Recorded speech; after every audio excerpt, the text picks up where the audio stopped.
Everyone, welcome to my channel concept pillar. आज की video में हम किसी नंबर के फैक्टर्स एंड मल्टीपल्स निकालना सीखेंगे। तो आइए सबसे पहले फैक्टर और मल्टीपल की डेफिनेशन देखते हैं। What is factor? A number which divide the given number completely without leaving a reminder is called factor of that number. तो क्या कह रहा है वो? किसी नंबर का हम फैक्टर अगर निकालना चाहते हैं तो हम किस नंबर को उसका फैक्टर कहेंगे? उस नंबर को जो उसे कंप्लीटली डिवाइड करता है without leaving any reminder, completely divisible है। For example 12। अगर मैं 12 का फैक्टर बनाना चाहूँ तो मैं क्या लिख सकती हूँ? किस किस टेबल में आता है ये चेक कर सकते हैं। 1 इंटू 12। और आप इसको 12 को क्या लिख सकते हैं? 2 इंटू 6। 6 को आप और क्या लिख सकते हैं? 3 इंटू 2। मतलब इसके कितने फैक्टर्स हो गए? 12 1 से भी डिवाइड होगा, 12 2 से भी डिवाइड होगा, 12 6 से भी डिवाइड होगा, 12 3 से भी डिवाइड होगा, 12 4 इंटू 3 भी लिख सकते हैं, मतलब 4 से भी डिवाइड होगा। तो इसके कितने फैक्टर्स निकल आए 12 के? 1 2 3 4 6 एंड 12। ये सभी 12 के फैक्टर क्यों हैं? क्योंकि ये सभी 12 को कंप्लीटली डिवाइड कर रहे हैं। नेक्स्ट डेफिनेशन है multiple. Multiple of a number can be obtain by multiplying the given number by 1 2 3 and so on by any number. क्या बोल रहा है वो कि अगर मुझे किसी नंबर का मल्टीपल निकालना है तो मैं उस नंबर को 1 से 2 से 3 से 4 से 5 से या फिर किसी भी और नंबर से इंटू कर दूंगी तो मुझे उस नंबर का मल्टीपल मिल जाएगा। फॉर एग्जाम्पल यदि मुझे 12 का मल्टीपल निकालना है तो मैं क्या करूं? 12 में इंटू 1 किया तो 12 खुद अपना मल्टीपल होगा, 12 इंटू 2 किया तो 24 इसका नेक्स्ट मल्टीपल होगा, 12 इंटू 11 किया तो 131 भी इसका एक मल्टीपल होगा। तो फैक्टर क्या होते हैं? वो नंबर्स जो गिवन नंबर को कंप्लीटली डिवाइड करें। मल्टीपल्स क्या होते हैं? गिवन नंबर में हम कुछ और नंबर का मल्टीप्लाई करके जो न्यू नंबर बनाएंगे वो उस नंबर का मल्टीपल कहलाएगा। आई होप आपको दोनों डेफिनेशंस क्लियर हो गए होंगे। अब जो उसका मेन डिफरेंस है वो आप इस तरीके से समझ सकते हैं कि जो मल्टीपल है वो किसी भी नंबर का हमेशा उस नंबर से बड़ा आएगा या बराबर आएगा, और जो फैक्टर है वो उस नंबर से हमेशा छोटा आएगा या उस नंबर के बराबर आएगा। फॉर एग्जाम्पल जैसे हमने यहाँ पे 12 के फैक्टर्स भी निकाले हैं, तो अगर मैं 12 का फैक्टर यहाँ 6 ले लूँ तो 6 जो है वो 12 से छोटा है, और सबसे बड़ा फैक्टर क्या आया था? 12, तो 12 12 के बराबर आएगा। या फिर अगर मैं मल्टीपल को कंपेयर करूँ तो क्या होगा? 12 का इंटू 1 में क्या? तो 12 आया, मतलब वो 12 के बराबर ही आया। और अगर मैं नेक्स्ट मल्टीपल 24 लूँ तो वो 12 से बड़ा आएगा। इट मीन्स मल्टीपल हमेशा नंबर से बड़ा होता है और फैक्टर हमेशा नंबर से छोटा होता है। दोनों बराबर हो सकते हैं उस नंबर के। अब हम नंबर्स के फैक्टर्स निकालना सीखते हैं। फर्स्ट क्वेश्चन है, find all the factors of 48 and 90। 48 और 90 के हमें फैक्टर्स निकालने हैं, सभी फैक्टर्स निकालने हैं। तो ये फैक्टर्स निकालने में हमें डिविजिबिलिटी रूल हेल्प करते हैं। इसलिए अगर आपको डिविजिबिलिटी रूल नहीं आते हैं तो प्लीज़ आप मेरा लास्ट वीडियो ज़रूर देखें जिसमें मैंने डिविजिबिलिटी रूल्स 1 से 20 तक के करना सिखाए हैं। आइए स्टार्ट करते हैं। 48 है, 48 को मैं क्या लिख सकती हूँ? 1 इंटू 48 लिख सकती हूँ। नेक्स्ट 48 जो है वो इवन नंबर है इसलिए वो 2 से डिवाइड होगा, तो मैं उसको क्या लिख सकती हूँ? अगर मैं इस 48 को 2 से डिवाइड करूंगी तो 24 आएगा, मतलब मैं उसे 2 इंटू 24 लिख सकती हूँ। 48 जो है वो 3 से भी डिवाइड होगा क्योंकि मैं अगर 4 प्लस 8 कर रही हूँ मीन्स 12 आ रहा है। 12 जो है वो 3 के टेबल में आता है, मीन्स 3 से डिविजिबल है, इसलिए 48 3 से डिवाइड होगा। तो अब जब मैं इसको डिवाइड करूंगी तो आएगा 3 इंटू 16, तो ये भी एक उसका फैक्टर बनेगा। नेक्स्ट वो 4 से भी डिवाइड हो रहा है, 4 से जब हम डिवाइड करेंगे तो क्या होगा? 12 आएगा, तो 4 इंटू 12 आ गया मेरे पास। 5 से डिवाइड नहीं होगा क्योंकि वंस के डिजिट पे 0 और 5 नहीं है। 6 के टेबल में आएगा 48, तो 8 पे आता है तो 6 इंटू 8। 7 के टेबल में नहीं आएगा। 8 के टेबल में आएगा 6 पे, मतलब मैं 6 इंटू 8 के बाद नेक्स्ट नंबर 8 इंटू 6 पर पहुंच रही हूँ, तो मैं अपनी प्रोसेस यहीं पर रोक दूंगी। मेरे सारे फैक्टर्स मुझे मिल चुके हैं, अब सारे नंबर रिपीट होंगे। तो आपको ये चेक करना है कि जब आपका नंबर रिपीट होना स्टार्ट हो जाए आपको वहाँ पे प्रोसेस रोक देनी है। तो इस तरीके से हमें सारे फैक्टर्स मिल गए 48 के। क्या क्या हैं वो फैक्टर्स? 1, 2, 3, 4, 6, 8, 12, 16, 24 एंड 48। ये हमें 48 के सभी फैक्टर्स मिल गए। आइए एक और क्वेश्चन करते हैं। 90 के सभी फैक्टर्स निकालने हैं, तो मैं 90 को क्या लिख सकती हूँ? 1 इंटू 90 लिख सकती हूँ। 90 इवन नंबर है, 2 से डिवाइड होगा, तो मैं ऐसे 2 इंटू 45 लिख सकती हूँ। 90 3 से भी डिवाइड होगा, तो 3 इंटू 30 लिख सकते हैं। 4 से आप 90 को डिवाइड करके देख लीजिए, तो वो कंप्लीटली डिवाइड नहीं हो रहा है। 5 से डिवाइड होगा क्या? हाँ, क्योंकि लास्ट में 0 है यहाँ पर, तो 5 से जब मैंने 90 को डिवाइड किया तो क्या आया? 18, तो 5 इंटू 18 लिख सकते हैं। 6 के टेबल में 90 आएगा क्या? 2 और 3 दोनों से डिवाइड हो रहा है, इसीलिए 6 से भी डिवाइड होगा। ये डिविजिबिलिटी रूल है 6 का, इसलिए अब हम 90 को 6 से डिवाइड करेंगे तो 15 आएगा, मतलब मैं इसको 6 इंटू 15 लिख सकती हूँ। 7 का डिविजिबिलिटी रूल आप यहाँ पे अप्लाई करके देख लीजिए, नहीं आ रहा है। 8 के टेबल में 90 नहीं आएगा। 9 इंटू 10 में लिख सकती हूँ। 10 के टेबल में आएगा, हाँ 9 टाइम्स आएगा, 10 इंटू 9, मतलब अब नंबर्स वापस रिपीट होना स्टार्ट हो गए, इसलिए अब मैं यहाँ पर अपनी प्रोसेस रोक दूंगी। तो मुझे सारे फैक्टर्स 90 के मिल चुके हैं। वो क्या है? 1, 2, 3, 5, 6, 9, 10, 15, 18, 30, 45 एंड 90। ये 90 के सारे फैक्टर्स हैं। आई होप अब आपको किसी भी नंबर के सभी फैक्टर्स निकालना आ गए होंगे। अब अगर आपसे क्वेश्चन में पूछ लिया find all the common factors of 48 and 90, तो अब आप क्या करोगे? सबसे पहले आप उन दोनों नंबर्स के सभी फैक्टर्स लिख लीजिए। तो यहाँ पे 48 और 90 के फैक्टर्स हमने अभी निकाले हैं। अब आप ये चेक करिए कि उनमें कॉमन क्या आ रहा है। देखिए 1 तो सभी में कॉमन आता है। नेक्स्ट यहाँ पे 2 कॉमन आ रहा है, 3 कॉमन आ रहा है, 6 कॉमन आ रहा है। 6 के बाद कोई और नंबर कॉमन नहीं है। तो हमारे कॉमन फैक्टर्स क्या क्या हुए 48 और 90 के? 1, 2, 3 और 6। अब अगर उन्होंने क्वेश्चन में पूछा find least factor and greatest factor of 48 and 90, तो लीस्ट फैक्टर किसी भी नंबर का क्या होता है? 1, और ग्रेटेस्ट फैक्टर किसी भी नंबर का क्या होता है? Number itself. तो ये आपको याद रखना है। क्यों हो रहा है? आप कॉमन सेंस भी लगा सकते हैं कि भाई सबसे छोटा फैक्टर क्या होता है, मैं 1 से ही इंटू करके लिखती हूँ ना हर बार, 1 इंटू 48, 1 इंटू 90, तो 1 इसका सबसे छोटा फैक्टर होगा। और लास्ट में क्या होता है? सबसे बड़ा फैक्टर इसी स्टेप पे आपको मिल जाएगा कि 48 इंटू 1 लिख रही हूँ, मतलब सबसे बड़ा फैक्टर 48 है, मतलब नंबर इटसेल्फ है।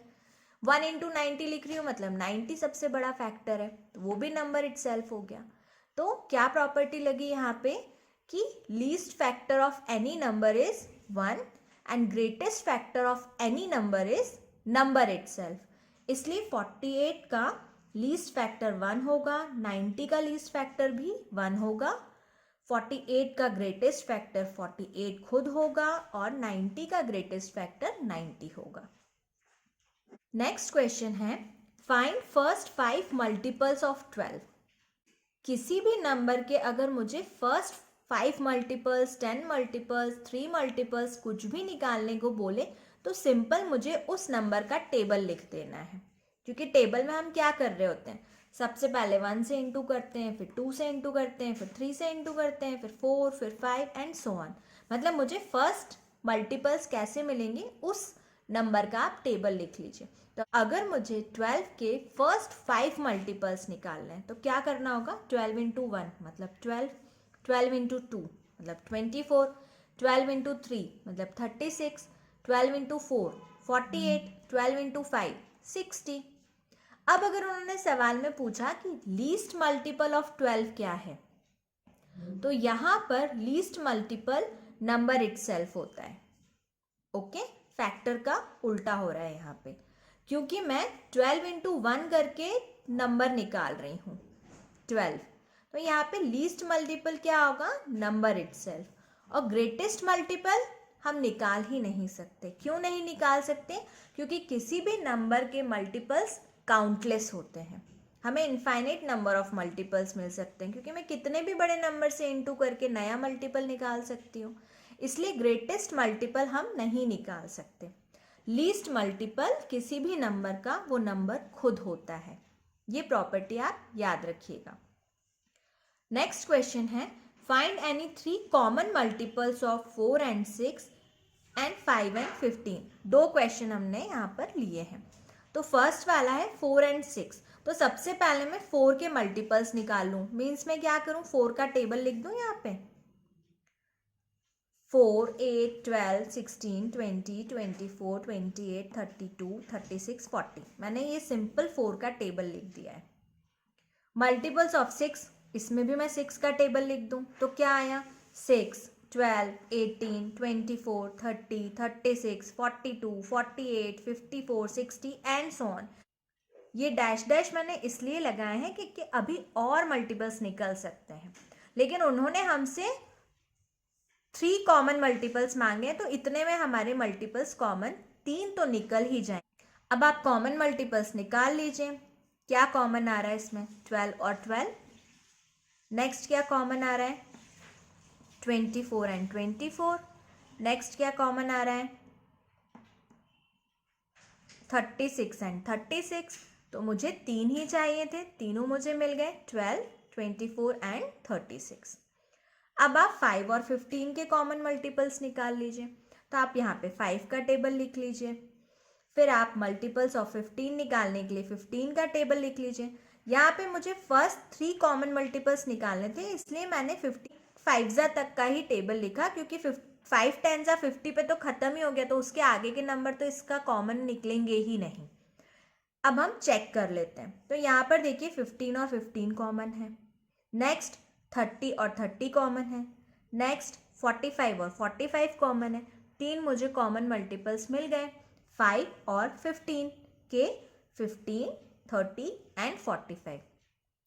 अगर आप इतना सब ना करके सिर्फ मेंटली सॉल्व करना चाहें तो यहाँ पर देखिए एक ट्रिक क्या है। 15 कंप्लीटली डिविजिबल है 5 से, है ना। 5 जो है वो 15 का फैक्टर है। तो मेरे कॉमन मल्टीपल्स क्या होंगे, 15 के टेबल के फर्स्ट 3 नंबर, क्योंकि मुझे 3 कॉमन मल्टीपल्स चाहिए। तो देखो आप 15, 30 और 45 ये तीनों ही कॉमन मल्टीपल्स निकले हैं 5 और 15 के। क्यों, क्योंकि 5 जो है वो 15 का एक फैक्टर था। तो अगर आप ये बात याद रखेंगे कि अगर 2 नंबर्स हैं जिनके कॉमन मल्टीपल्स निकालने हैं, उनमें से एक नंबर जो है वो दूसरे नंबर का फैक्टर है, तो जो बड़ा नंबर है ना उसका आप टेबल लिख दीजिए, वही सारे नंबर्स कॉमन मल्टीपल्स होंगे। क्लियर है आपको। नेक्स्ट क्वेश्चन है, Sam visits the library every 4th day and Ron every 6th day. Find out days on which both meet in the library in the month of April. मतलब वो क्या निकालने को बोल रहा है कि सैम जो है वो हर वीक का 4th डे उस दिन लाइब्रेरी जाता है, और रॉन जो है वो हर वीक के 6th डे पर लाइब्रेरी जाता है। तो हमें ये बताना है कि वो कब कब मिलेंगे लाइब्रेरी में, अगर वो मंथ ऑफ अप्रैल में जा रहे हैं तो अप्रैल में कितने डेज होते हैं, 30 डेज होते हैं। मीन्स मुझे यहाँ पर 4 और 6 का कॉमन मल्टीपल निकालना है जो कि 30 से कम होगा। क्लियर है आपको? यहाँ पे हमें क्या करना है, हमें ये निकालना है कि रॉन और सैम दोनों कब कब लाइब्रेरी में मिलेंगे, किस किस दिन पर मिलेंगे। अगर वो मंथ ऑफ अप्रैल में लाइब्रेरी जा रहे हैं तो, और सैम जो है वो 4th डे पे जाता है, रॉन जो है वो 6th डे पे जाता है, तो मुझे इन दोनों का क्या निकालना पड़ेगा, कॉमन मल्टीपल निकालना पड़ेगा। क्लियर है? कॉमन मल्टीपल आप 4 और 6 के अभी पीछे हमने लास्ट क्वेश्चन में निकाले थे। अब वहाँ से 12 और 24 ये दो नंबर्स हमें मिले। हमें 30 से कम वाले मल्टीपल्स ही लेने हैं। क्यों? क्योंकि मंथ ऑफ अप्रैल में 30 डेज होते हैं, इसलिए हमारा आंसर होगा 12 और 24। कॉमन मल्टीपल्स निकालना हमने अभी पिछले क्वेश्चन में सीखा ही है। नेक्स्ट क्वेश्चन है, I am a multiple of 70, I am between 300 and 500, I am 20 more than a multiple of 100, who am I. यहाँ पर देखिए सवाल में 3 कंडीशंस दी हुई है, हमें उन तीनों कंडीशंस को सेटिस्फाई करके एक नंबर निकालना है, उस नंबर को पहचानना है। तो हम फर्स्ट कंडीशन लेते हैं, I am a multiple of 70, I am between 300 and 500। तो 300 से 500 के बीच में 70 के कौन कौन से मल्टीपल्स आएंगे, आपको ये फाइंड करना है। तो यहाँ पे देखो मल्टीपल्स ऑफ 70 आप लिखो जो 300 से बड़ा हो। तो 7 5 जा 35, तो 75 जा 350, मतलब मुझे पहला मल्टीपल मिला 350। 350 के बाद मुझे अगला मल्टीपल क्या मिलेगा, 7 6 जा 42, मतलब 76 जा 420। तो मुझे नेक्स्ट मल्टीपल मिला 300 से 500 के बीच में 420। फिर 7 7 जा 49, है ना। तो 70 इंटू 7 490 बनेगा। तो ये 500 से छोटा है, मतलब ये मल्टीपल भी मिलेगा। अब आगे जाएंगे तो 500 से बड़ा नंबर मिल जाएगा। तो मुझे ये 3 मल्टीपल्स मिले 70 के जो 300 और 500 के बीच में हैं, 350, 420 एंड 490। अब मैं नेक्स्ट कंडीशन देखूंगी, आई am 20 more than a multiple of 100। तो 100 के कौन कौन से मल्टीपल हैं जो 300 और 500 के बीच में आएंगे, 400 ही होगा सिर्फ जो 300 और 500 के बीच में आएगा। तो यहाँ पर मल्टीपल ऑफ 100 बिटवीन 300 एंड 500 क्या मिला, 400 मिला। नेक्स्ट उन्होंने बोला है I am 20 more then the multiple of 100। तो मल्टीपल ऑफ 100 क्या मिला, 400। 400 से 20 ज़्यादा, मतलब नंबर क्या मिला मुझे, 420। और 420 जो है वो 70 का भी मल्टीपल है, इसलिए हमारा फाइनल आंसर होगा 420। आई होप आपको ये क्वेश्चन समझ आया होगा। इसे हमें स्टेप बाय स्टेप करना है। इसी तरह का एक और सवाल लेते हैं, I am a multiple of 60, I am between 400 and 600, I am 40 away from a multiple of 100, who am I. इस क्वेश्चन में भी क्या बोला है, I am a multiple of 60। तो 60 का मल्टीपल निकालना है, आई एम बिटवीन 400 एंड 600, किसके बीच में, 400 और 600 के बीच में। तो अब आप क्या करेंगे, 6 का टेबल देखिए, 6 5 जा 30, 6 6 जा 36, 6 7 जा 42, मतलब मैं 400 के आगे पहुंच गई। तो 6 7 जा 42, मतलब 60 इंटू 7 420 मिला। फिर 60 इंटू 8 करिए तो 480 मिला। फिर 60 इंटू 9 करिए तो 540 मिला। फिर 60 इंटू 10 करिए तो 600 मिला। तो 400 से 600 के बीच में मुझे कौन से 3 नंबर्स मिले, 420, 480 एंड 540। नेक्स्ट कंडीशन में वो क्या बोल रहे हैं, मल्टीपल ऑफ 100। तो मल्टीपल ऑफ 100 400 और 600 के बीच में कौन सा आएगा, 500। नेक्स्ट क्या वो बोल रहे हैं कि आई am 40 away from multiple of 100, 40 away from multiple of 100। तो 500 से 40 दूर है, मतलब 500 में 40 जोड़ दें तब हम उस नंबर पे पहुंचेंगे। तो नंबर क्या हो गया, 500 प्लस 40 मीन्स 540। तो इस तरीके से हमारा यह आंसर भी निकला। 540 60 का भी मल्टीपल है और वो सेकेंड कंडीशन को भी सेटिस्फाई कर रहा है, इसलिए आंसर हुआ 540। आज के वीडियो में यहीं तक रखते हैं। अपने नेक्स्ट वीडियो में मैं HCF एंड LCM फाइंड करना सिखाऊंगी। तो यदि आपको आज का वीडियो पसंद आया हो तो please like, share and subscribe my channel concept pillar. Bye and take care.